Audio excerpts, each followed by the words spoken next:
दावत media YouTube channel, मोहब्बत का पैगाम, इंसानियत के नाम। इलाक़े महाराष्ट्र की बहुत मशहूर शख्सियत फ़ख्र खानदेश, मुक़र्रिर ख़ुसूसी, मुफ़क्किर मिल्लत, मोहसिन महाराष्ट्र, उस्तादुल असातिज़ा, सियासत के कलमबरदार। मुझे याद आता है कि हमेशा हज़रत मौलाना मुफ्ती हारून नदवी साहब आँख में आँख डाल के बात करते हैं। वो यूँ कहते हैं कि इससे पहले तुमने ऐसा देखा क्या, इससे पहले तुमने ऐसा देखा क्या, मेरे देश को इतना किसने लूटा क्या।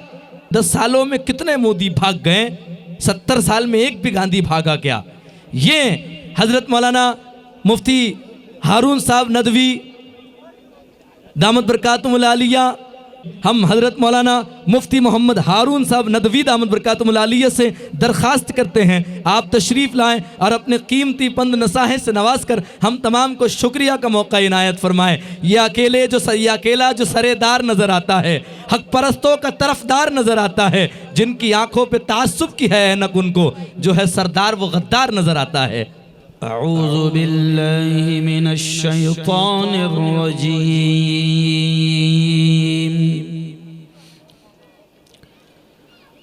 बिस्मिल्लाहिर रहमानिर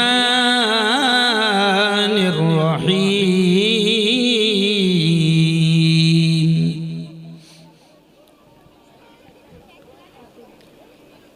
अर्रहमान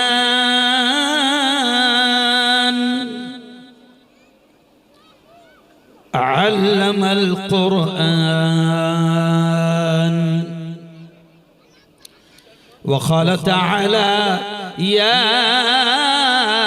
अय्युहल्लज़ीना आमनू क़ू अन्फुसकुम व अहलीकुम नारा व क़ाल तआला फमन यअमल मिस्क़ाल ज़र्रतिन खैरन यरह व मन यअमल मिस्क़ाल ज़र्रतिन शर्रन यरह व क़ाल तआला इक़रा बिस्मि रब्बिकल्लज़ी खलक़ खलक़ल इंसान मिन अलक़ इक़रा व रब्बुकल अकरम अल्लज़ी अल्लम बिल क़लम अल्लमल इंसान मा लम यअलम। वक़ाल रसूलुल्लाहि सल्लल्लाहु अलैहि वसल्लम कुल्लुकुम राइन व कुल्लुकुम मसऊलुन अन रईयति औ कमा क़ाल अलैहि सलातु व तस्लीम। वक़ाल सल्लल्लाहु अलैहि वसल्लम खैरुकुम मन तअल्लमल क़ुरआन व अल्लमह औ कमा क़ाल अलैहि सलातु व तस्लीम। सामान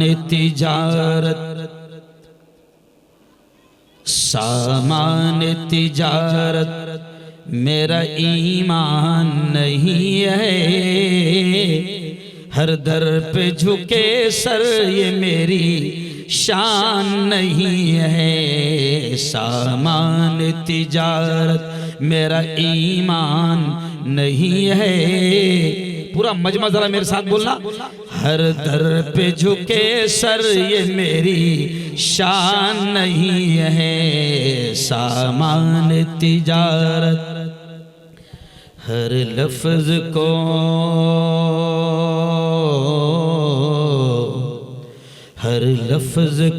सीने में बसा लो तो बने बात। हर लफ्ज को सीने में बसा लो तो बने बात। हर लफ्ज लफ्ज को सीने में बसा लो तो बने बात ताक़ों में सजाने को ये कुरान नहीं है। हर दर पे झुके सर ये मेरी शान नहीं है। सामान तिजारत मेरा ईमान नहीं है। बोलो, हर दर पे झुके सर ये मेरी शान नहीं है।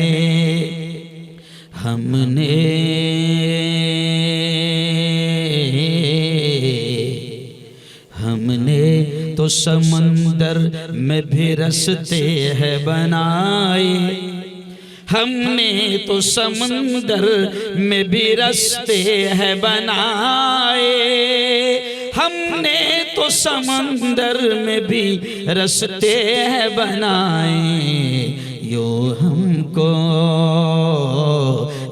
हमको मिटाना कोई आसान नहीं है। यो हमको मिटाना कोई आसान नहीं है। हर दर पे झुके सर ये मेरी शान नहीं है। बहुत ही काबिल सद एहतराम स्टेज पर जलवा अफरोज़ मुअज़्ज़ज़ मोहतरम उलमाए किराम, खुसूसन मेरे बड़े हज़रत मौलाना खलीलुर रहमान साहब, मौलाना महमूद बेग साहब, मेरे दोस्त मेरे साथी मौलाना मुफ्ती अनीसुद्दीन साहब, मौलाना बिस्मिल्लाह साहब, मौलाना फ़रीद साहब और मेरे बहुत ही अज़ीज़ मेरे बड़े भाई की हैसियत रखने वाले हज़रत मौलाना मोहम्मद अकबर साहब हाशमी, मेरे साथ तशरीफ़ लाए मौलाना और एडवोकेट जमीयत उलमा ज़िला जलगांव के जनरल सेक्रेटरी मौलाना रिजवान साहब फलाही, ऐसे ही भुसावल से आए तशरीफ़ फरमा भुसावल के जमीयत उलमा के सदर हज़रत हाफिज़ अब्दुल अज़ीम साहब मक्रानी, बुल्डाना से पूरी टीम आई है लब्बैक ग्रुप, पिपल गाँव सैलानी वालों ने भी मुझसे बड़ा प्यार किया था। सैलानी की पूरी टीम, हाफिज़ अब्दुल रहीम साहब और पूरी टीम, और हो सकता है कि सबके नाम जाहिर बात है चिट्ठी पर ना हो, है ना। जामनेर से तशरीफ़ लाए हमारे हाजी अब्दुल कदीर टेलर साहब, इकबाल दादा, और बड़ी तादाद है अल्हम्दुलिल्लाह। जलगांव जामूद वालों, मैं बात यहीं से शुरू करूँगा कि आप देख रहे हैं कारी अब्दुल सत्तार मंसूरी साहब, ये आपका इखलास है कि आज इतने उलमा आपके इस प्रोग्राम में हैं।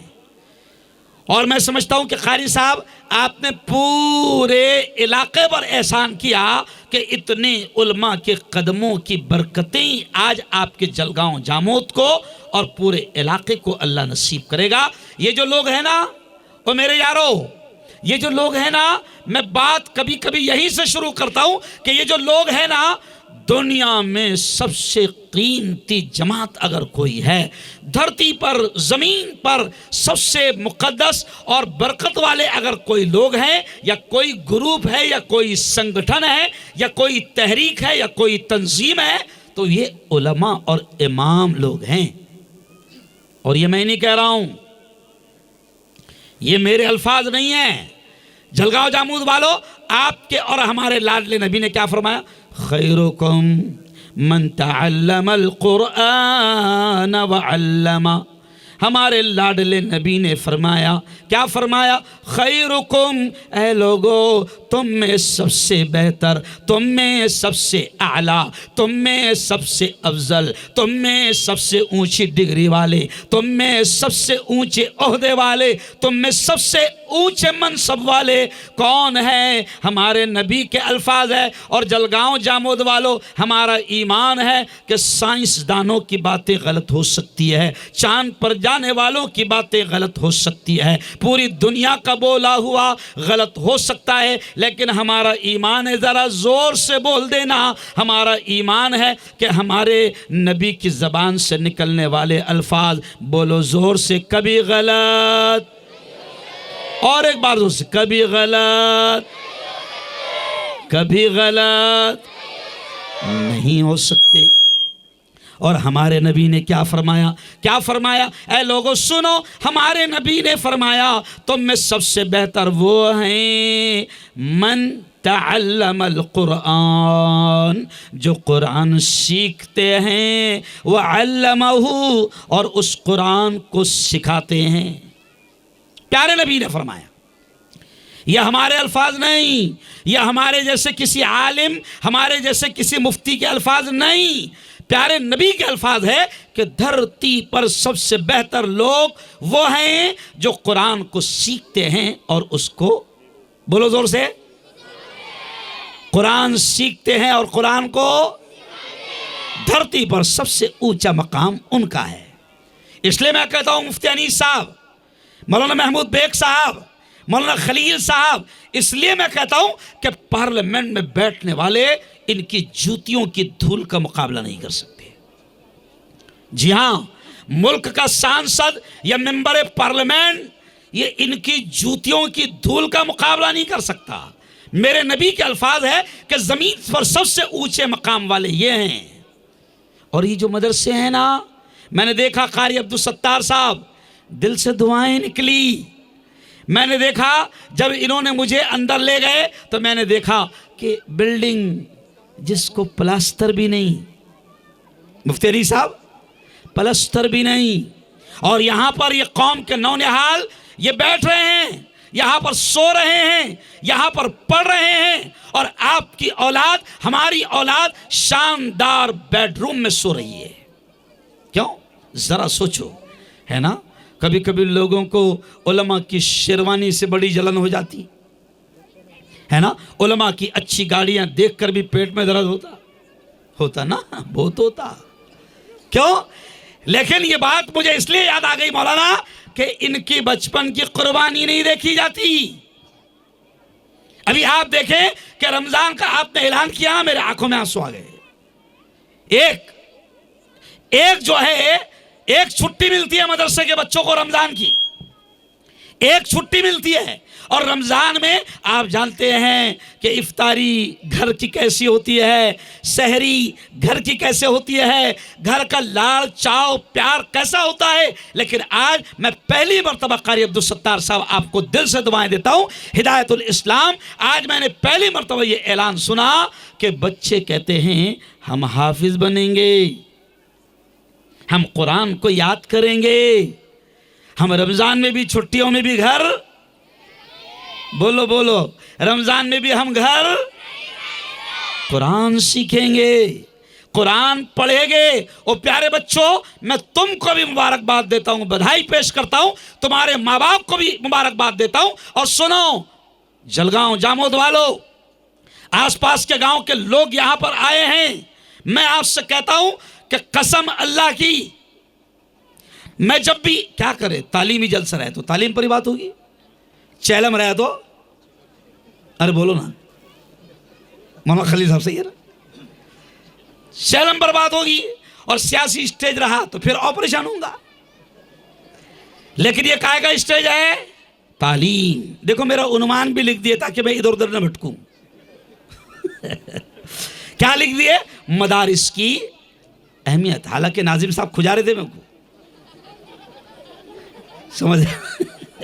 तो अब ये मदारिस की अहमियत और एक अजीब उन्वान इन्होंने लिखा, मैं बिल्कुल हक्का बक्का रह गया कि इन्होंने आखिर मदारिस की अहमियत और अलग से एकदम अलग दिखने वाला उन्वान, जहेज की लानत, ये भी लिखा है, यानी इस्लाह मुआशरा पर भी कुछ न कुछ मैं ज़रूर बोलूँगा। लेकिन चलिए आइए, मेरा उन्वान है मदारिस की अहमियत। मैं जब दाखिल हो रहा था यहाँ पर तो मुफ्ती अनीस साहब आपसे खिताब कर रहे थे। मैंने सुना कि वो हमारे अकाबरीन के जुमले आपके सामने रख रहे थे कि मदारिस की अहमियत क्या है। लेकिन मैं हर जगह हर प्रोग्राम में मदारिस की अहमियत पर बोलते हुए मौलाना मैं उस शख्स का जुमला नकल करता हूं जिसके हाथों में भी अल्लाह रब्बुल इज़्ज़त काबतुल्लाह की चाबी थमाता था। मेरे और आपके उस्ताद, हमें गर्व है, हमें फख्र है उस बात पर कि हम जिस फैक्ट्री से तैयार हुए ना, वो मौलाना अली मियां नदवी रहमतुल्लाहि अलैह की फैक्ट्री थी जहां से हम तैयार हुए। और मौलाना अली मियां नदवी सऊदी अरब भी गए तो उनका जिंदगी का मशहूर वाकया पढ़ना कि वहां के बादशाह को जब नसीहत कर रहे हैं अकेले में बैठकर, बादशाह दहाड़े मारकर रोने लगा। जब बाहर आवाज गई तो फौज के उनके जितने बॉडीगार्ड थे वो आ गए। बादशाह ने इशारा करके कहा चले जाओ यहां से। और उस वक्त मौलाना अली मियां नदवी ने जो जुमले कहा था ना, उसका जरा गूगल पर भी सर्च करना, देख लेने का थोड़ा सा, वो जुमले का मौका भी फिलहाल नहीं है। तो हमें गर्व है कि उस शख्स के पास हम पड़े हैं, उस शख्स के पैर हमने दबाया है, उस शख्स की खिदमत हमने किया है जिसको दुनिया अपना वक्त का इमाम मानती थी और जिसकी बात पत्थर की लकीर मानी जाती थी।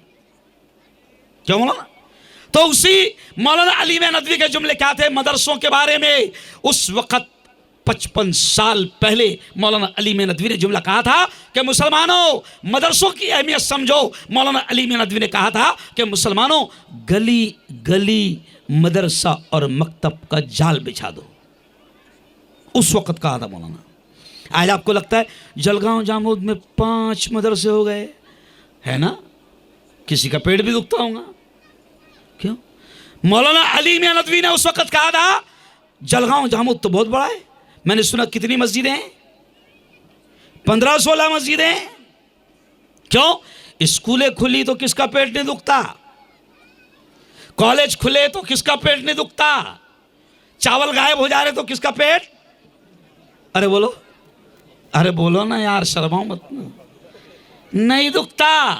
क्यों? घपले चल रहे जब किसी का पेट नहीं दुखता। मदरसा खोला, क्या जरूरत थी, काय के वास्ते खोल रहा है ना, 20-30 बच्चे तो रहेंगे, क्यों नहीं। उस वक्त मेरे यारों सुनो ये जुमला, उस वक्त 55 साल पहले मौलाना अली मियां नदवी ने कहा था कि मुसलमानों गली गली में मदरसा खोलना, मकतब खोलना, बड़े मियां की बात उस वक्त समझ में नहीं आती थी। मौलाना अकबर साहब नहीं समझ में आता था यार, गली गली में मदरसा खुलेगा तो कितने झगड़े होंगे, अच्छा हुआ चमड़े बंद हो गए। क्यों बोलना? अच्छा हुआ चमड़े बंद हो गए क्योंकि वो चमड़ों की खींचातानी भी बहुत खतरनाक रहती थी। क्यों? तो कितने झगड़े हो गए गली गली में मदरसा खुलेगा तो। लेकिन आज समझ में आ रहा है कि मौलाना अली मियां नदवी ने कहा था गली गली में मकतब खोल देना, मदरसा खोल देना। मौलाना अली मियां नदवी ने कहा था कि एक वक्त ऐसा आएगा कि बातिल ताकतें आपकी नस्लों के ईमान को छीनने के लिए इतना जबरदस्त नेटवर्क कायम कर देगी कि तुम्हारी नस्लों का ईमान बचाना तुम्हारे लिए मुश्किल हो जाएगा। और आज वो वक्त हम अपनी आंखों से देख रहे हैं। क्यों मौलाना? कि उन्होंने कहा था गली गली खोलना, शैतानी ताकतों ने और बातिल यहूदी ताकतों ने गली गली नहीं, घर घर में उनका मदरसा खोल दिया। मौलाना अनीस साहब, इससे पहले हम घर घर बोलते थे, लेकिन अब डायलॉग बदल गया। हर हाथ में बातिल ताकतों ने अपना मदरसा, अरे बोलो, खोल दिया। कौन सा मदरसा? ये देखो, मुल्ला भी नहीं बचा उससे, नहीं समझा? अच्छा, उसको ज्यादा जगह भी नहीं लगती, ऐसे जेब में रहता हो। क्यों? 10 बाय 10 के 20-25 रूम भी, अरे बोलो, हाथ में शैतानी ताकतों ने उनका मदरसा खोल दिया। आज आप देखें कि नस्लों के ईमान को बचाना मुश्किल हो गया है मौलाना। ऐसी ऐसी खतरनाक बातिल ताकतें गूगल पर आकर बैठ गई है और मोबाइल पर आकर बैठ गई है, इंटरनेट पर आकर बैठ गई है कि आप किसी आलिम और किसी मुफ्ती का, किसी अल्लाह वाले का बयान भी सुनने जाओगे या तिलावत भी लगाने जाओगे तो जैसे ही आप यूट्यूब पर ओपन करोगे पहले ऐड आएगी। क्या आएगी? ऐड आएगी, इश्तिहार आएगा, नंगी तस्वीरें आएंगी, कंपनियों की तस्वीरें आएगी। अजीब चीज कि कभी कभी तो दिल, बल्कि अगर अचानक गलती से बच्चा बाजू में बैठा है और अचानक किसी ने मोबाइल खोला और यूट्यूब खोला तो कभी कभी तो ऐसी तस्वीरें सामने आती है कि इंसान की रूह कांप जाए। यह है बातिल ताकतों का मदरसा, यह है हाफिज अब्दुल अजीम साहब, यह है शैतानी ताकतों का मदरसा कि तुम्हारी नस्लें तबाह हो रही है। तो जब बातिल ताकतों ने इतनी मेहनतें की कि आपके घर घर नहीं, आपके हाथ में, बल्कि अभी तो ऐसा हो गया मुफ्ती साहब, घर में जितने उतने मोबाइल हो गया ना, बल्कि डबल भी वाला। मेरे पास खुद के 3 हैं, नहीं समझे? तो आप सोचें, मौलाना तारिक जमील साहब का एक बयान मैं सुन रहा था। अपने बड़ों के हम लोग बयान सुनते हैं तो कभी कभी बहुत सारी चीजें सामने आती है। मौलाना तारिक जमील कहते हैं कि शैतानों ने कितनी मेहनत की, कि वो कहते हैं कि हालात ऐसे हो गए घरों के कि मौलाना तारिक कहते हैं मैं एक घर में गया, 4 लोग थे। तो मौलाना तारिक जमील कहते हैं कि मैं गया, घर में 4 लोग थे, बेटा, बेटी, शौहर और बीवी। और कमाल की बात, मौलाना कहते हैं चारों एक ही हॉल में बैठे हुए हैं। लेकिन अगला जुमला सुनो, मौलाना कहते हैं कि चारों एक ही हॉल में बैठे हैं मगर एक दूसरे से बातचीत नहीं, सब अपने अपने मोबाइल में लगे हुए हैं।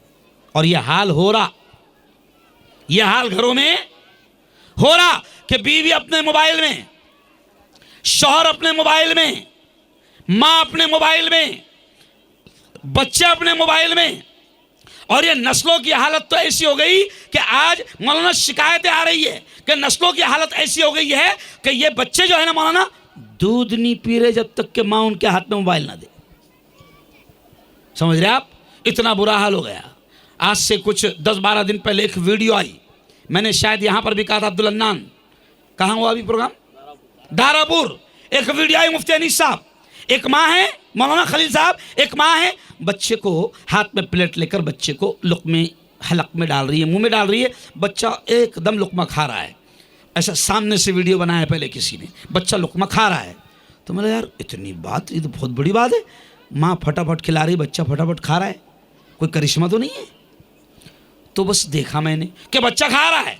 फिर वो जब पीछे से वीडियो थी कि बच्चा खा रहा है, फिर वीडियो बनाने वाले ने आगे आया, और आगे आया तो अजीब तमाशा कि वो बच्चा माँ के मुंह को देख देख कर इसलिए खा रहा था क्योंकि माँ ने पेशानी पर मोबाइल बांधी थी। समझ गए जा रहा? और उसमें छोटा भीम चल रहा था, और छोटे भीम को बड़ा भीम नहीं समझा?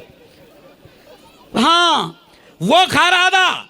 तो ये हाल हो गया नस्लों का कि मोबाइल ने ऐसी तबाही मचाई। इसलिए शायद मौलाना अली नदवी ने कहा था कि घर घर मकतब और मदरसा खोलना, क्योंकि आगे चलकर शैतानी ताकतें तुम्हारी नस्लों के ईमान पर ऐसा कब्जा करेगी कि उनका ईमान बचाना मुश्किल हो जाएगा। अच्छा, अब और तैयारी, तावीज़ की आदत बन गई भी है। एक औरत तो अभी आई, मुफ्ती साहब, हो सकता तुम्हारे पास भी कोई आ जाए। तो एक औरत आई, कहा कि मुफ्ती साहब मेरा बच्चा मोबाइल के बगैर खाना नहीं खाता, तो कोई मोबाइल छुड़ाने का तावीज़ है क्या? मैंने कहा खाला अभी तक के मार्केट में नहीं आया, आपके पास आया क्या? मुफ्ती अनीस पास में आ गया होगा तो अलग बात। मैंने कहा खाला अभी तक के मोबाइल छुड़ाने वाला तावीज़ मार्केट में, अरे बोलो, नहीं आया। यह हाल है। इसलिए जलगांव जामोद वालों, ये बच्चे जो मौलाना कारी साहब जो बच्चे खेल रहे ना, इतना मतलब वो जहन भटक जाता है। तो खैर अब देखें आप, क्योंकि मेला लगे हुआ है ना, इसलिए बच्चे खेल रहे हैं। प्यारे बच्चों, अगर आवाज आ रही होगी तो तुम्हारी माँ की कसम है बेटा, मुकर्रिर को मौलाना, माहौल कैसा होना एकदम शांत। खैर वो तो मैं इसलिए ऐसे माहौल में बोल पा रहा क्योंकि अभी मैं सियासत में बोलता हूँ तो उसमें हंगामे में बोलना पड़ता है, समझ रहे? तो खैर ये देखो जुमला कि मौलाना अली नदवी ने 55 साल पहले कहा था कि मदरसे खोलना, ओ मेरे यारों सुनो, जलगांव जामोद वालों, मैं आपको ये यकीन दिलाकर कहता हूं कि ये 5 नहीं, अगर आपके जलगांव जामोद में 10 मदरसे भी खुल जाए ना तो आपकी नस्लों के लिए, आने वाली नस्लों के लिए कम पड़ेगी, क्योंकि मसला इनकी तरबियत का है, मसला नस्लों के ईमान को बचाने का है। और सुनो सुनो सुनो सुनो, मौलाना अली मियां नदवी ये कहते थे, मुसलमानों से ये कहते थे, मौलाना अली मियां नदवी का ये भी जुमला था। क्या जुमला था मौलाना अली मियां नदवी का? वो कहते थे कि मुसलमानों, ये मदरसे, ये मदारिस की अहमियत पर ये जुमला बड़ा प्यारा है। वो कहते थे कि मुसलमानों, ये मदरसे दीन के, इस्लाम के, ईमान के किले हैं। क्या कहते थे नाजिम साहब? ये मदरसे दीन के, ईमान के, इस्लाम के किले हैं। जैसे बादशाह अपनी रियाया की हिफाजत के लिए, अपनी जनता की हिफाजत के लिए पहले क्या होता था, बादशाह किला बनाता था और फिर गांव के बाहर बड़ी दीवार बनाता था ताकि कोई दुश्मन अंदर ना आ सके और जनता की हिफाजत हो सके। तो मौलाना अली मियां नदवी कहते थे कि ये जो मदरसे हैं ये तुम्हारी नस्लों के लिए दीन के, इस्लाम के, ईमान के किले हैं, यानी तुम्हारी नस्लों के ईमान की हिफाजत कहाँ होंगी? अरे बोलो, मदरसे में होंगी। इनको दीन कहाँ मिलेगा? मदरसों में। इनका ईमान की तालीमात कहाँ मिलेगी? मदरसों में। अखलाक की, किरदार की, चरित्र की, कैरेक्टर की तालीमात भी कहाँ मिलेगी? मदरसों में। देखो बच्चे बोलेंगे, अभी हदीस याद है ना बेटा, हदीस पढ़े होगे ना हदीस? देखो बच्चे खुद बोलेंगे मदरसों में अखलाक की भी तालीम। आज कई माँ बाप मौलाना परेशान है, मुफ्ती साहब बच्चे इज्जत नहीं कर रहे। मैं कल किसी जगह प्रोग्राम में गया था तो वहाँ कोई मुकर्रिर थे, मतलब वो दुनियावी प्रोग्राम था, वहाँ कोई मुकर्रिर थे, उन्होंने एक जुमला कहा कि इतने बड़े मत बनो, इतने बड़े मत बनो कि तुम्हारे माँ बाप तुमको नीचे नजर आने लगे। और दुनियावी तालीम में यह होता है, दुनियावी तालीम में बहुत बड़ा बन गया, एसपी बन गया, कलेक्टर बन गया, और बाप है शेतकरी, गांव में बाप के कपड़े मैले, चप्पल टूटी हुई, प्लास्टिक का जूता, बाप शेतकरी, बेटा पढ़ते पढ़ते, दुनिया पढ़ते पढ़ते कलेक्टर बन गया। अब अगर दोस्त आ गए कलेक्टर साहब के अचानक गांव में, तो इसको शर्म आ रही बाप का तारुफ कराने के लिए कि ये मेरा बाप है। समझे बोलो, सही बात कह रहा हूं? तो इतने बड़े ना बनो कि तुम्हारा बाप की कदर और तुम्हारा बाप तुमको नीचे नजर आने लगे। यह सिर्फ मैं सीना ठोक कर कहता हूं कि कुरान की तालीम में यह असर है कि बच्चे माँ बाप को क्या समझते। देखो बच्चे बोलेंगे, प्यारे बच्चों देखो हदीस क्या है, अल जन्नतु तहता, जोर से जोर से जोर से जोर से, अल जन्नतु तहता, माँ के कदमों के नीचे जन्नत है।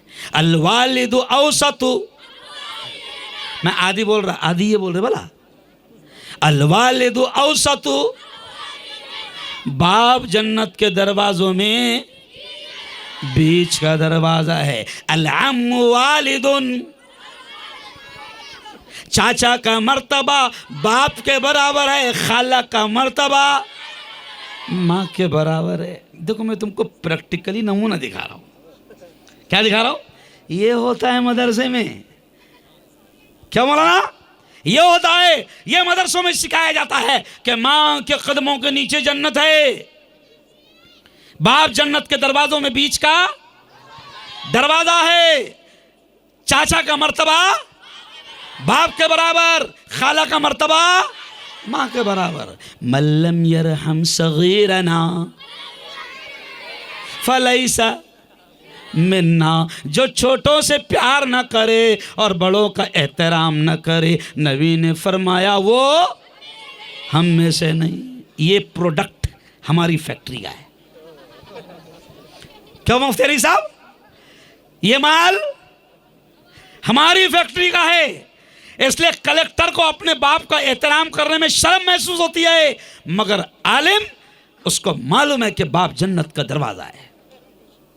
आलिम उसको मालूम है कि माँ के कदमों के नीचे जन्नत है। और सुनो, एक और अजीब बात सुन लो, और अजीब बात सुन लो। देखो थका हुआ बहुत था, मैं कहता हूं ना अल्लाह बुलवाता है, क्यों?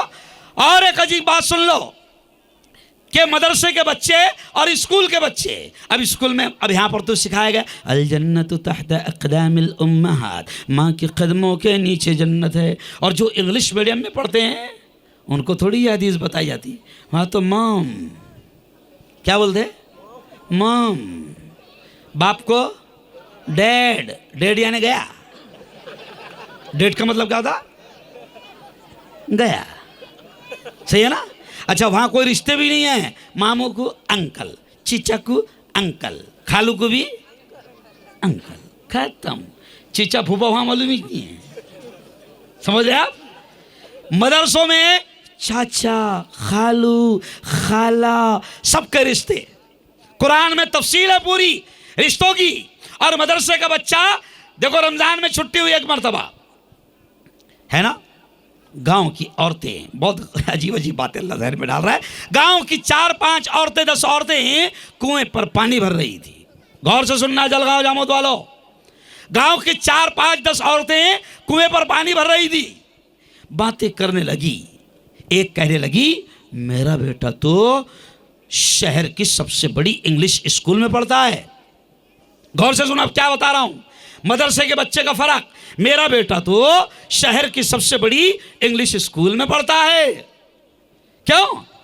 फिर जैसे उसने बोली कि मेरा बेटा शहर की वो इंग्लिश स्कूल में पढ़ता है जिसका साल का 1 लाख रुपए उसका खर्च है, फीस है, ऐसी स्कूल है भला मेरे शहर में जलगांव में? रिलायंस की जो स्कूल है वो 1 लाख रुपए साल, अडानी की स्कूल में 1 लाख रुपए महीना, 1 लाख रुपए महीना, क्योंकि अडानी की है वो, नहीं समझे आप? कितना है? 1 लाख रुपए महीना। अब यह औरत कह रही है, औरतें बातें कर रही है, यह औरत कह रही है कि मेरा बेटा शहर की वो स्कूल में पढ़ता है जो इंग्लिश स्कूल सबसे कीमती है। उतने में बातें कर रही थी कि वो बच्चा सामने खेलते खेलते आ गया। माँ ने कहा ओ बेटा जरा हंडा ले ले, तो उसने बोला ओ भाई निकलो, मैं खेल रहा, मैं नहीं समझा। अब देखो मैं क्या सादे अंदाज में समझा रहा हूं। यह गुफ्तगू हो रही थी कि दूसरी औरत ने बोली मेरा बेटा है ना मदरसे में पढ़ता है और रमजान की छुट्टियों में आया हुआ है, और इतना बोलना था कि उसने माँ को देखा कि हंडा पानी भर रही है और हंडा उठा रही है, तो माँ को बुलाना नहीं पड़ा, सीधा मदरसे का बच्चा आकर हंडा उठाने लगा। माँ ने धीरे से कहा यह मदरसे में पढ़ता है। आ गया समझ में? अरे बोलो ना। हम लोगों से कहते हैं कि भैया सच्ची बताना, मुसलमानों के पास में औलाद की कमी है क्या? अरे बोलो ना यार, हर घर में 5-6 खेल रहे कि नहीं खेल रहे? अरे बोलो ना, खेल रहे ना? तो हम क्या कहते हैं, हमको स्कूल की तालीम से कसम खुदा की नफरत नहीं है। मैं खुद ओरिजिनल ए से लेकर जेड तक के ओरिजिनल मदरसे का माल है, मैं खुद। लेकिन मदरसे ने लोगों के दिमाग में क्या, मुफ्ती साहब मदरसे में क्या बनते, हाफिज बनते सिर्फ नहीं, मदरसे में ये भी बनते। जो मेडिकल कॉलेज का प्रोफेसर बना, मदरसे में ये भी बनते। जो इंडिया का ऐसा पत्रकार बना के हिंदुओं ने अध्यक्ष बना दिए, है ना, मदरसे में सियासतदान भी बनते जिनसे बड़े बड़े तलमलाते। मदरसे ऐसी वैसी चीज नहीं है। मदरसे का आदमी जिस मैदान में जाएगा फतह करके आएगा। इसलिए सुनो, मदरसों को मामूली मत समझो, मदरसों को हकीर मत समझो। ये छोटे छोटे मदरसे, अगर आपको लग रहा होगा कि कारी अब्दुल सत्तार का मदरसा इतना छोटा है, 2-4 रूम है, एक हॉल है, प्लस्तर भी नहीं है और 30-40 बच्चे हैं, क्या फायदा? आपको आखिरत के दिन समझ में आएगा जब अल्लाह की अदालत में हाजिरी होगी कि आपकी जो औलाद मदरसों में पढ़ी वो क्या काम की बनी, और वो औलाद जिन पे आपने लाखों रुपए खर्च करके उन्हें डॉक्टर, इंजीनियर, लॉयर, वकील, प्रोफेसर, कलेक्टर, IAS, IPS जो भी बनाया, जिनको लाखों रुपए खर्च किया, तो आखिरत में आपको समझ में आएगा कि आपकी औलाद कौन सी काम की थी। क्यों? मैं कहता भाई हर घर में है ना 4-5 है, तो हम क्या कहते मौलाना, हम स्कूल की तालीम से मना नहीं करते, हम क्या बोलते, चार है ना, एक को बना दे डॉक्टर, एक को बना दे प्रोफेसर, एक को बना दे पुलिस वाला, ठीक है, ये तीन ते को यहाँ संभाल लेंगे। नहीं समझे, जबकि नहीं संभालते, फिर भी बोल रहा हूँ ये नहीं संभालते वाला आखिर में माँ बाप हमारे पास में आते, क्यों? तो हम कहते बना एक को पुलिस वाला, बना एक को कलेक्टर, बना एक को प्रोफेसर, ये तीन ते को यहाँ संभाल लेंगे तेरे गंदे जहन के हिसाब से, क्यों? और एक को हाफिज बना, हमारे पास भेज, ये तो को वहाँ संभालेगा, जा डॉक्टर तेरे काम नहीं आएगा। क्यों? मेरे भाई के 4 बच्चे, एक भाई के, मेरे घर पे 11 डॉक्टर है मामला, तो एक भाई मेरा बॉम्बे में बड़ा ऑफिसर है, उसके 4 बच्चे डॉक्टर है, समझ रहे आप, MBBS। अभी मालूम है आपको MBBS की फीस क्या है? मालूम है? बताओ जरा, किसको मालूम है MBBS की फीस क्या चल रही है? अभी 1.5 करोड़ चल रही एडमिशन की। काय की? अब मेरे 4 बच्चे भतीजे मेरे बड़े भाई के डॉक्टर है, अब उसने फीस कितनी भराऊंगा? 4 की 1.5 कितने हो गए? बोलो ना, 6 करोड़। तो मैं कभी कभी हंसते हंसते मेरे भाई से कहता कि मेरे भाई, जब हश्र का मैदान होगा ना तो तू ढूंढेगा कहाँ है मेरा डॉक्टर। डॉक्टर साहब दिखेंगे नहीं समझा? डॉक्टर साहब नहीं दिखेंगे। हाँ, जिसको तूने हाफिज बनाया था तो सुन, उसको तूने कितनी बड़ी डिग्री दिलाया था। जिसको तूने हाफिज बनाया था सुन, मेरे भाई से कहता हूं, और मेरे जुमले नहीं, हमारे नबी के जुमले हैं कि जिस माँ जिस बाप ने अपने लाल को हाफिज बनाया तो अब क्या मिलेगा वो सुनो हशर के मैदान में। अच्छा, हशर के मैदान का नक्शा कुरान ने खुद खींचा है कि इतना डेंजर माहौल रहेगा कि कुरान कहता है यौम यफिर्रुल मर्उ मिन अखीही व उम्मिही व अबीही व साहिबतिही व बनीही, यानी कुरान कहता है इतना नफ्सा नफ्सी का आलम होगा कि बाप बच्चों को देखना पसंद न करेगा, बच्चे बाप को देखना पसंद न करेंगे कि कोई एक नेकी ना मांग ले। नफ्सा नफ्सी का आलम होगा, कोई किसी को देखना पसंद न करेगा। तो ऐसे वक्त में जब बेटा एक नेकी देने को तैयार ना होगा, माँ एक नेकी देने को तैयार ना होगी, नफ्सा नफ्सी का परेशानी का आलम होगा, हाफिज का मकाम ये होगा। हमारे नबी ने फरमाया, क्या फरमाया? ये हाफिज कुरान, ये छोटे छोटे लाल अगर हाफिज बनेंगे तो अल्लाह के नबी ने फरमाया कि इनका क्या मकाम होगा हशर के मैदान में। अल्लाह इनसे कहेगा इक़रा इक़रा, जो आयतें तुझे याद है पढ़ता जा, वर्तकी, और जन्नत की सीढ़ियाँ चढ़ता जा। इनसे कहा जाएगा। क्यों? मेरा डायलॉग है मशहूर, डॉक्टर साहब से नहीं कहा जाएगा ओ डॉक्टर साहब इंजेक्शन देता जा। अरे बोलो ना, डॉक्टर साहब से। वकील साहब से नहीं कहा जाएगा ओ वकील साहब झूठ बोलता जा, जहन्नम के आला दर्जे। हाँ, हाफिज जी से अल्लाह कहेगा, क्या कहेगा? ए हाफिज कुरान, अल्लाह कहेगा मेरे जुमले नहीं, नबी के जुमले। अल्लाह कहेगा या हाफिज अल कुरान, ओ कुरान के हाफिज जी, ओ कुरान के याद करने वाले, इक़रा, जो कुरान की आयतें तुम मुसल्ले पर पढ़ता था, तरावी में पढ़ता था, नमाज में पढ़ता था, तिलावत करता था। अल्लाह कहेगा वही आयतें पढ़ता जा, और जन्नत की सीढ़ियाँ, बोलो, यह हाफिज जी का मकाम होगा, जिसका मकाम आज तुम्हारी निगाह में कुछ भी नहीं है। क्यों?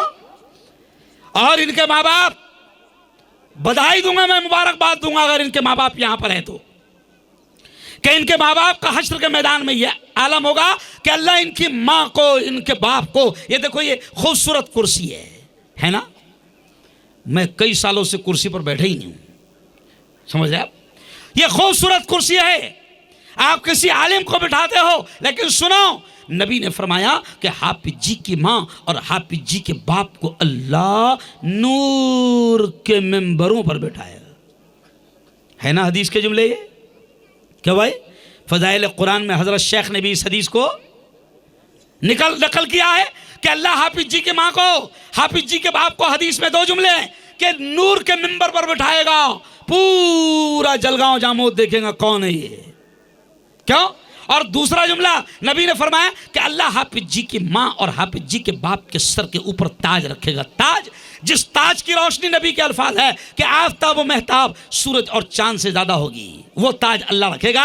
और पूरे लोग देखेंगे, कहेंगे कि ये कौन है जिनको इतना ऊंचा मर्तबा अल्लाह दे रहा है, ये कौन है? तो अल्लाह की जानिब से ऐलान होगा, ये तो जलगांव जामोद का किसान है जिसका बेटा हाफिज कुरान है।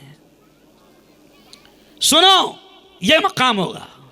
तो अपने बच्चों को आखिरत के लायक बनाओ, अपने बच्चों को ऐसा बनाओ कि वो तुम्हें आखिरत में भी काम आए, नजात का जरिया बने। मुझे दोनों हाथ उठाकर बताओ जरा, कौन कौन अपने बच्चों को हाफिज बनाएंगे? जरा दोनों हाथ उठाकर। माशाल्लाह, देखो मौलाना, माशाल्लाह। ये कहाँ काम आएंगे? बोलो जोर से, कहाँ काम आएंगे? जहां कोई काम ना आएगा, जहां सगी मां काम नहीं आएगी। इसलिए मैं आज से कहता हूं कि मदारिस की अहमियत को समझो। और ये भी सुनो, ये भी सुनो, मदरसे जो है ना, ये जुमला सुनो गौर से, कि मदरसे गवर्नमेंट की भीख और खैरात पर नहीं चलते। अरे गवर्नमेंट तो बदमाश है, गवर्नमेंट तो तुम्हारे मदरसों की जमीनों पर कब्जा करना चाहती है, गवर्नमेंट तो तुम्हारे खानकाहों और इनकी जमीनों पर कब्जा करना चाहती है। ये मदरसों को पैसा नहीं देती, गवर्नमेंट बदमाश है। मदरसे मुसलमानों गवर्नमेंट की भीख और खैरात पर नहीं चलते। तुम्हारा और मेरा फर्ज है कि इन मदारिस का हर तरह से ताउन और मदद हम करें, यह हमारा फर्ज है।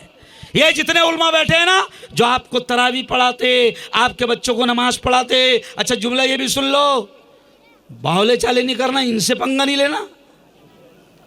नहीं समझे आप? समझ रहे आप? क्योंकि बेटा तू पैदा हुआ था जब अजान भी किसने दिया था? इंजीनियर ने दिया था क्या तेरे कान में? अरे बोलो ना, पैदा हुआ तो अजान किसने दिए? मौलाना ने, इमाम साहब ने। मुझे अच्छा लगा यार मौलाना, यहाँ पर वो क्या दिया गया, शॉल। किसी ने 10 साल इमामत की, उसका सत्कार। किसी ने 25 साल इमामत की, उसका सत्कार। बहुत बड़ा काम किया कारी साहब आपने। लेकिन मैं तो ये कहता हूँ कि आज के ज़माने में अगर कोई इमाम 5 साल अगर किसी मस्जिद में टिक जाए तो उसको गोल्ड मेडल दो। नहीं समझे आप? क्या दो? मौलाना करिश्मे से कम नहीं आज के ज़माने में इनकी इमामत करना। नहीं समझे आप? करिश्मे से कम नहीं है।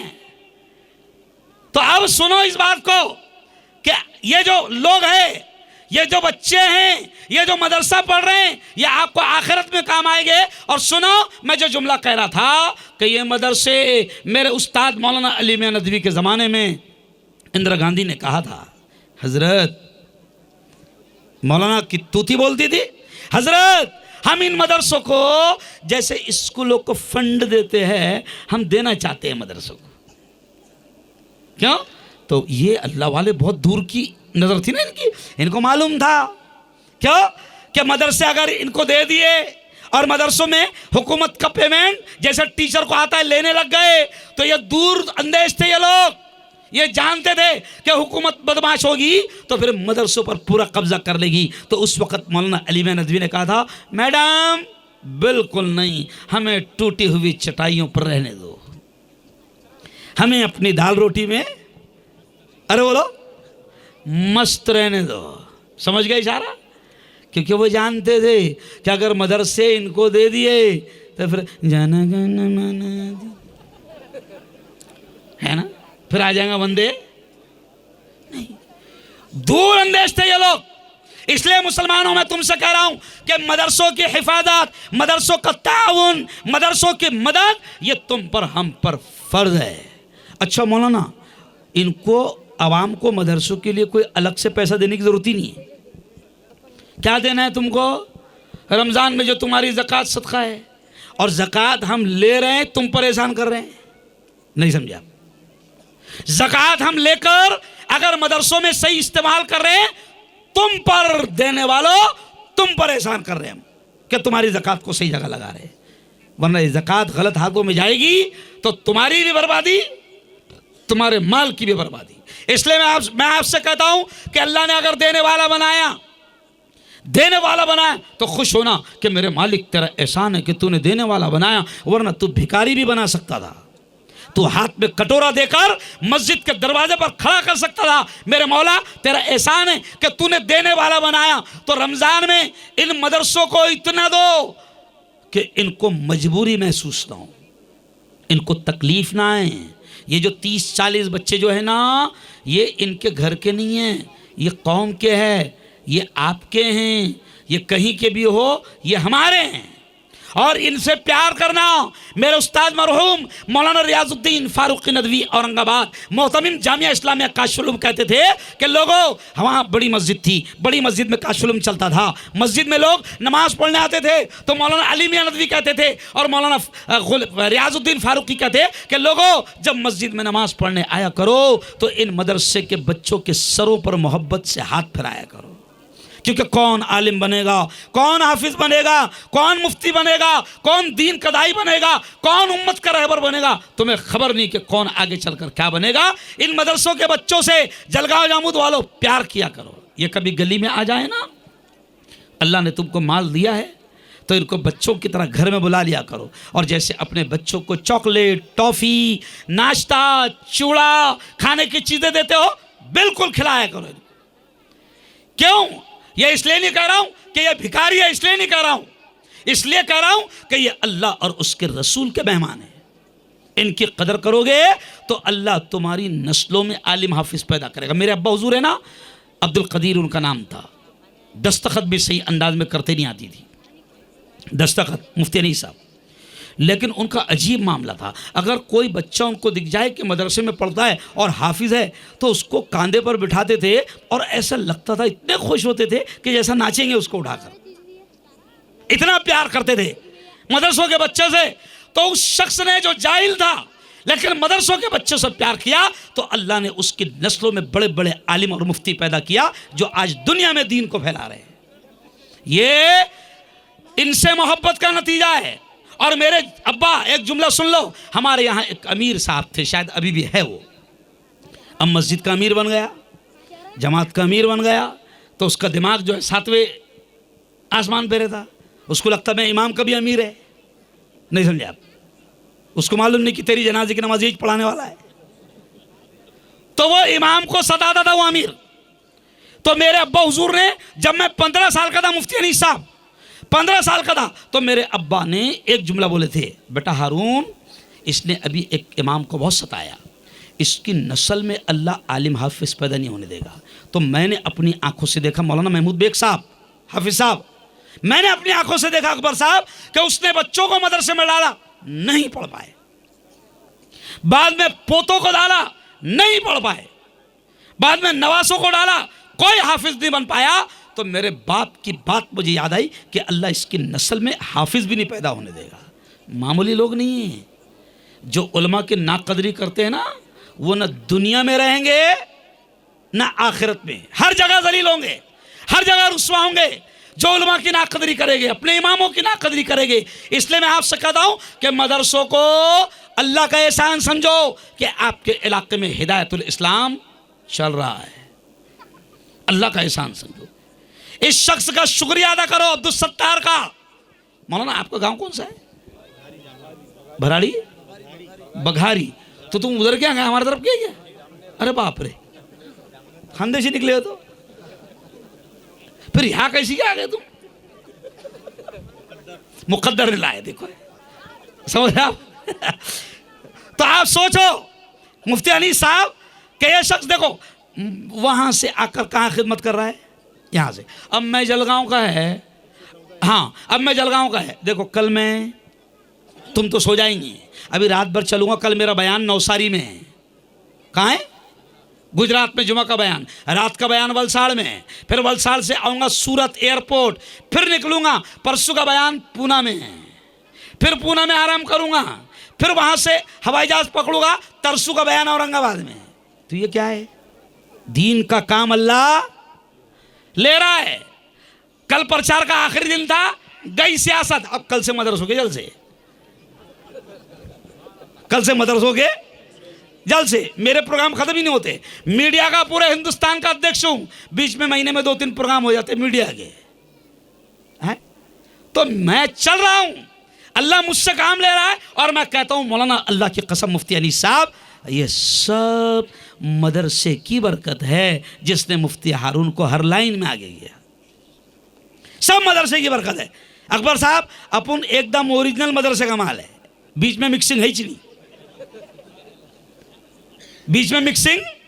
अरे बोलो, ये इसलिए बोलना पड़ता है इनको कि इनको क्या लगता है क्या बनेगा मदरसे में, तो बोलता है ये बनेगा, डायरेक्ट डिग्री नहीं बताने का, क्या बनेगा ये बनेगा। जब उतरेगा मैदान में, जिस मैदान में उतरेगा अल्लाह, अरे बोलो, कामयाब करेगा और अल्लाह किसी के जरिए से भी चमका देगा। अल्लाह कभी कभी किससे भी काम लेता, बावले से, शैतान से, किससे भी काम ले लेता। तो अल्लाह चमका रहा है, अल्लाह दीन का काम भी ले रहा है, अल्लाह दुनिया का काम भी ले रहा है। मीडिया जो बदमाश है, जो मुसलमानों के पर हमला करती है, उनको भी दो टोक जवाब दे रहा हूं।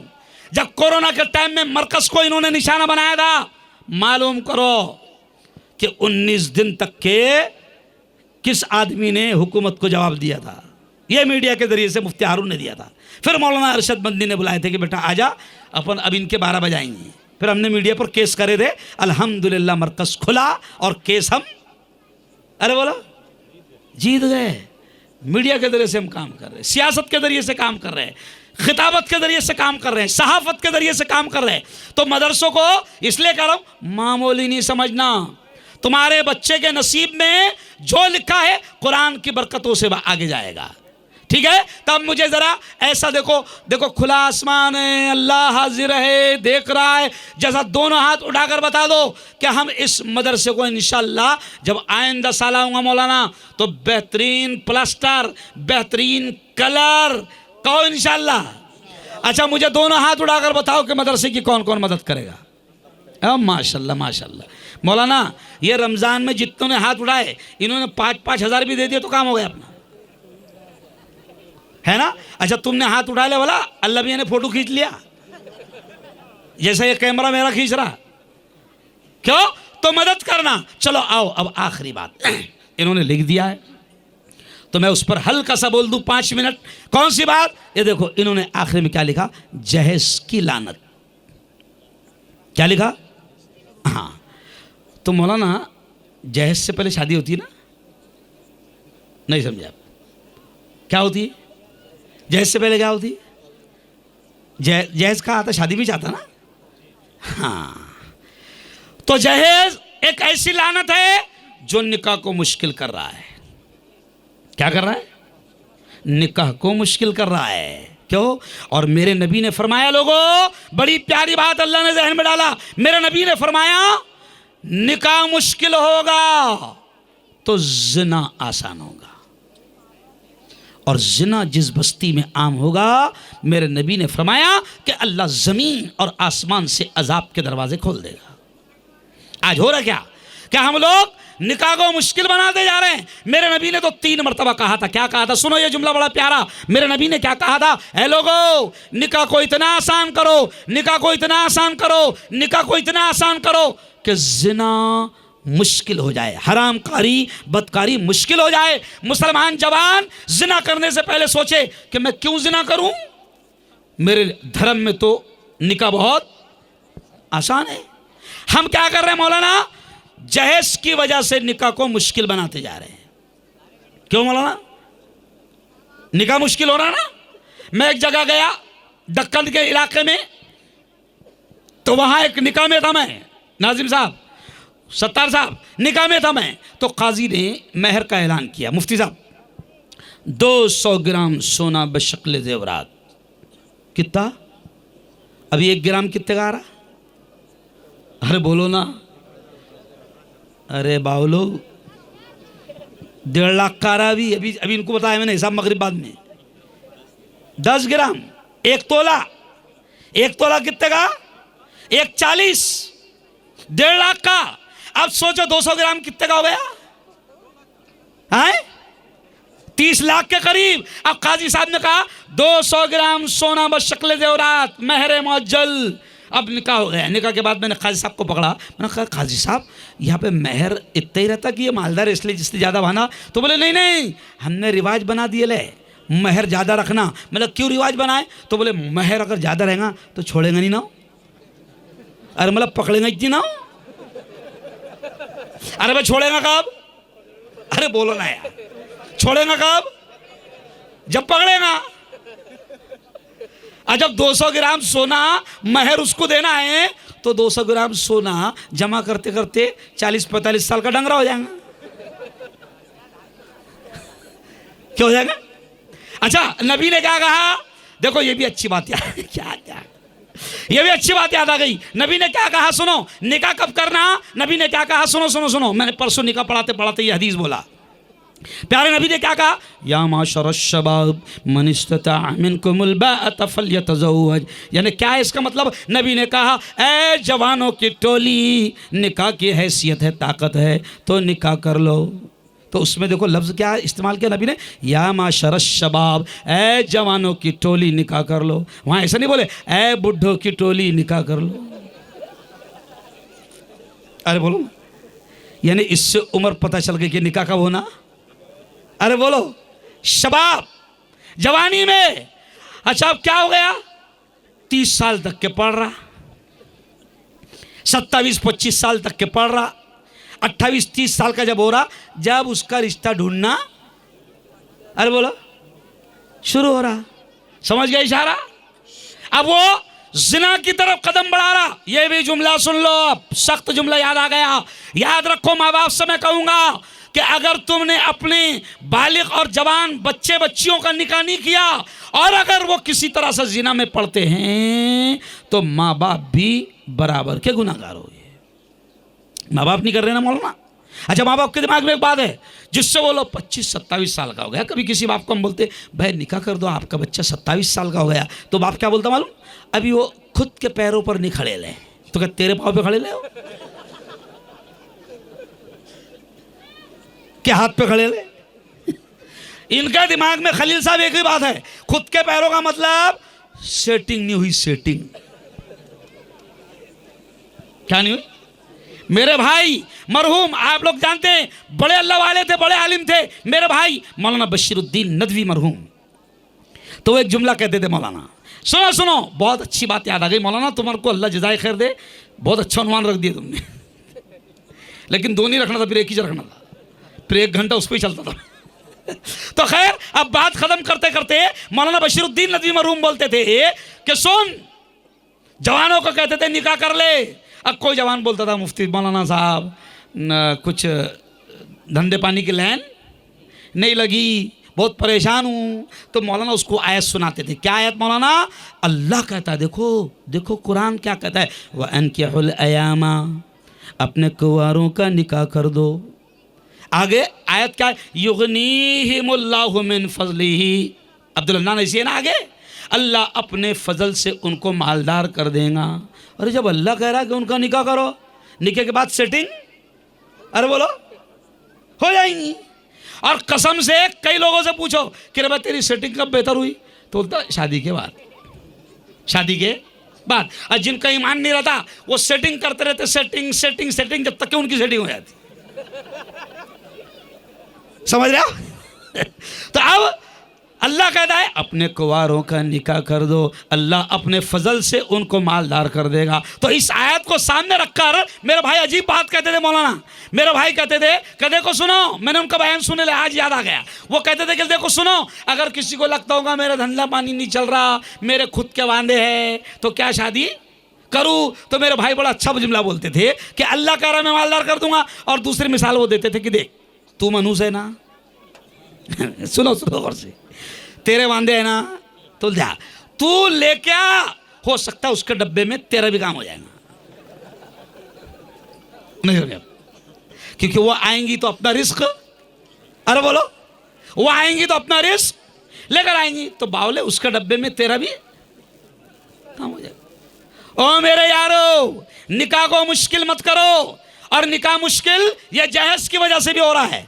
अभी देखो मौलाना खलील साहब, मैं तुमसे पूछता, तुमको जहेज में फ्रिज मिला था क्या? आए कुछ नहीं मिला? अच्छा एक बात बताओ महमूद बेग साहब, तुमको एसी मिला था क्या? नहीं। अच्छा सागवान का पलंग? अरे नहीं। फर्नीचर? नहीं।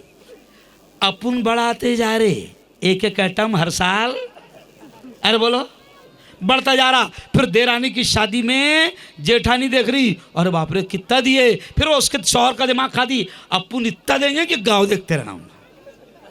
तो उसके चक्कर में निकाह क्या हो रहा, अरे बोलो, मुश्किल हो रहा। जहेज की लानत से बचो और अपनी नस्लों को बचाओ और निकाह को आसान करो। जमीयत उलमा ने भी बाकायदा इस्लाह मुआशरा के उन्वान से ये मुहिम चलाई थी, निकाह को आसान करो। क्यों निकाह को आसान करो? निकाह आसान होगा तो जिना खत्म होगा। मैं तो हिंदू भाइयों को भी कहता हूं, मंगलगिरा मंदिर में मेरा प्रवचन हुआ, बयान हुआ, मेरे बयान सिर्फ यही नहीं होते वाला। मंगलगिरा मंदिर हिंदू भाई जानते हैं, बड़ा मंदिर है इनका, वहां मेरा बयान हुआ। अभी 1.5 महीना पहले पंढरपुर में मेरा बयान हुआ, समझे आप। और पिछले साल साईं मंदिर में मेरा बयान हुआ। तो हमने उनसे भी कहा कि समाज कोई भी हो, शादियों को आसान करो तो जिना, बलात्कार, हरामकारी, बदकारी, गुनाह, अरे बोलो, मुश्किल होगा। तो मुहिम चलाओ। बिहार और यूपी में इतना बुरा हाल हो गया मौलाना कि शेखुल हदीस को भी अपनी बेटी को 20-20 लाख का जहेज नहीं देगा तो उसकी बेटी का निकाह भी नहीं होगा। शेखुल हदीस साहब, इमाम साहब, और तनख्वाह कितनी बेचारे की? 6,000। कहाँ से लाएंगा 20 लाख हो मौलाना? ये हाल है बोला, ओरिजिनल हाल कि शेखुल हदीस और जामे मस्जिद और मरकज के इमाम को भी 25-30 लाख रुपए खर्चा करना पड़ते। तो ये क्या हो रहा? ये रिवाज बन रहा, और ये जितने रिवाज बनेंगे तुम्हारे खुद के लिए मुश्किल हालात पैदा होते जाएंगे। तो चलो, बहुत बहुत धन्यवाद, बहुत बहुत मुबारकबाद कारी अब्दुल सत्तार साहब के शानदार प्रोग्राम आपने लिया। अच्छा एक बात बताओ, सबको मरना है ना? अरे बोलो। अच्छा किसको नहीं, कौन नहीं मरेगा? हाथ उठाओ। माशाल्लाह, नहीं बोल रहे अभी नहीं मारूंगा। वो क्या बोल रहे? कव्वाली सुन के मारूंगा। तू यहाँ मुसाफिर है, ये सराय फानी है, 4 रोज की मेहमा तेरी जिंदगानी है। कल जो तन के चलते थे अपनी शान और शौकत पर, शम्म तक नहीं जलती आज उनकी तुरबत पर। अब न वो हलाकू है और न उसके साथी है, जंग जू वो कोरस है और न उसके हाथी है। कर गुनाहों से तौबा, आखिरत संभल जाए, दम का क्या भरोसा है, जान कब निकल जाए, मुट्ठी बांध के आने वाले हाथ पसारे जाएगा। धन दौलत जागीर से तूने क्या पाया, क्या पाएगा, है ना? ये भी कव्वाली है। कव्वाल वाला कभी कभी अच्छे बातें भी सुनाते वाला, लेकिन गड़बड़ क्या करते हो, बजा डालते ना, तो इसकी वजह से अल्लाह बहुत बजाएगा। वरना कव्वाली सब बुरी ऐसा नहीं है, कुछ कव्वाली में बहुत अच्छे अशार है, जैसे ये अभी मैंने सुनाया। तो चलो आओ, वो जो ख्वाजा के जो कव्वाली है जिस पर मैंने पूरा गुजरात फतेह किया, मौलाना, दुश्मन बना था आपका जयपाल जादूगर, यानी मेरे ख्वाजा जब आए ना, इस मुल्क में आए नहीं, तारीख कहती है भेजे गए, नक्शा भी बताया गया कि उस इलाके में जाओ और दीन को फैलाओ। हो सकता है सत्तार मंसूरी को भी नक्शा दिए यहाँ का कि जा जलगांव जामुद में और हिदायतुल इस्लाम, अरे बोलो खोल। तो आप देखें, तो मेरे ख्वाजा भेजे गए थे, और उस वक्त जब वो आए ना, दीन का काम करने लगे, तो सबसे ज्यादा तकलीफ होती है वक्त के हुक्मरानों को। किसको होती है? हाँ, और कुछ हुक्मरान ऐसे रहते, वो चाहते नहीं कि दूसरा किसी और का भी नाम हो, दूसरे भी लीडर बने, वो चाहते नहीं, मैं अकेला दिखूं बस, समझ आप। तो अब जब वो ख्वाजा आए, तो ख्वाजा जब आए ना, तो उस वक्त हुकूमत ने बहुत रोकने की कोशिश की, थक गई हुकूमत। फिर हुकूमत ने क्या करी कि एक काम करो, जयपाल को बोले जादूगर, कभी भी जयपाल है बोला, अभी बड़ा जयपाल है, हाँ, जो मदरसों की ज़मीन पर कब्जा करना चाहता है। तो जयपाल को बोली उस वक्त की हुकूमत ने कि भाई ठीक है, कोई बात है, ख्वाजा ऐसा मान नहीं रहे, क्योंकि ख्वाजा के ऊँटों को जब भगाने के लिए लोग आए तो ऐसा वाकई में लिखा कि ऊँट बैठ गए, थक गए, लोग उठे नहीं। तो उस वक्त जब एनआरसी का मामला था तो उस वक्त मैंने हुकूमत को कहा था कि सुन वक्त की हुकूमत, अरे जब मेरे ख्वाजा यहाँ दीन फैलाने आए, उनकी ही मेहनतों का नतीजा है जो हम तक के दीन पहुँचा। तो मैंने कहा उस वक्त एनआरसी जब आ रहा था तो मैंने उस वक्त कहा था, अरे मेरे ख्वाजा के बिठाए हुए ऊँटों को उस वक्त की हुकूमत नहीं उठा सकी तो हम तो ख्वाजा के बसायल है। कौन है? खानदेशी में बसायल है, समझ रहे आप? बसाए हुए हैं क्यों? तो अब ये शेर दो, दुश्मन बना था आपका जयपाल जादूगर। ख्वाजा का दुश्मन बना था आपका जयपाल जादूगर, जादू से उसने आप पे फेंका बड़ा पत्थर वो सीधा आने लगा उनके जिस्म पर। ख्वाजा के पत्थर वो सीधा आने लगा उनके जिस्म पर, पत्थर पे जब पड़ी मेरे सरकार की नजर। तो फरमाया, ख्वाजा ने पत्थर को देखकर क्या कहा, रुक जाना तू वहीं पे जो जादू बला का है, रुक जाना तू वहीं पे जो जादू बला का है, गिर जाना मुझ पे भेजा हुआ गर खुदा का है। ख्वाजा मुईनुद्दीन ने पत्थर से जब कहा, ख्वाजा मुईनुद्दीन ने पत्थर से जब कहा, कलमे की एक उंगली से पत्थर वो रुक गया, ये तो अल्लाह का करम है। जोर से बोलो, ये तो भाई देखो, कव्वाल थोड़ी मुफ्ती है, मैं मुफ्ती हूं, कव्वाल तो बावला है।